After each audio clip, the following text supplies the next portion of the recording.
In the beginning, many years ago, people were fascinated with the development of children and what specific stages they encountered. Careful records were kept by many, and details about child development were very important. Current trends in education and research emphasize the inclusion of the newest research available in the field of child development.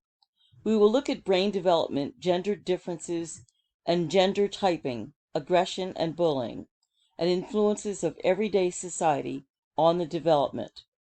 Development of the child begins at the moment of conception, and it does not cease until death. From the moment of conception, a single cell divides over and over again. Although each child born of this process is a unique individual, development is nonetheless patterned and orderly, and follows a blueprint laid out by our evolutionary history. Eventually, a living, breathing, squalling infant is born into our society, and that child learns from the influences around the child and their environment.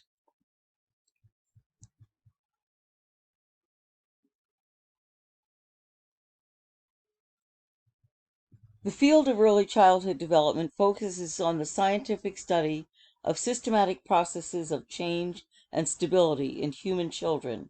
Developmental scientists look at this in ways in which children change through conception, through adolescence, and its characteristics that remain fairly stable throughout this period of the study of child development.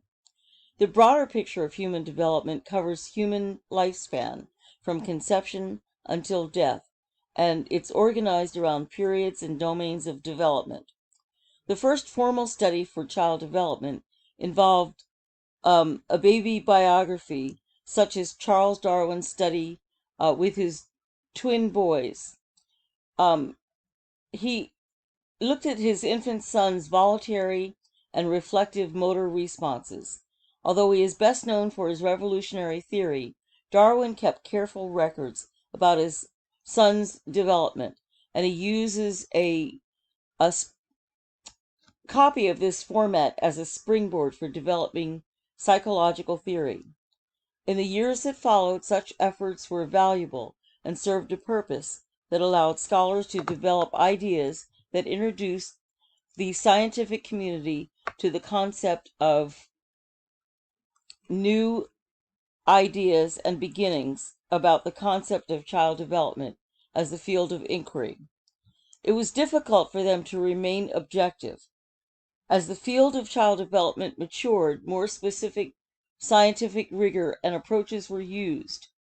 Today, we use brain imaging, which allow us to investigate the brain and the basis of our thought. We also use many more level advances that are grounded in scientific methods. We will focus on looking at many techniques and many theorists that had different ideas through the lens of data which has been viewed and understood. The division of lifespan into periods of development is a social construction, a concept of a practice that is the invention of a particular culture or society. There is no objectivity definable at the moment where an infant becomes a toddler or a child becomes an adolescent, but instead we look at some age-related concepts that exist in many of our culture, and we will look and consider sequences that have been generally accepted by Western influential society.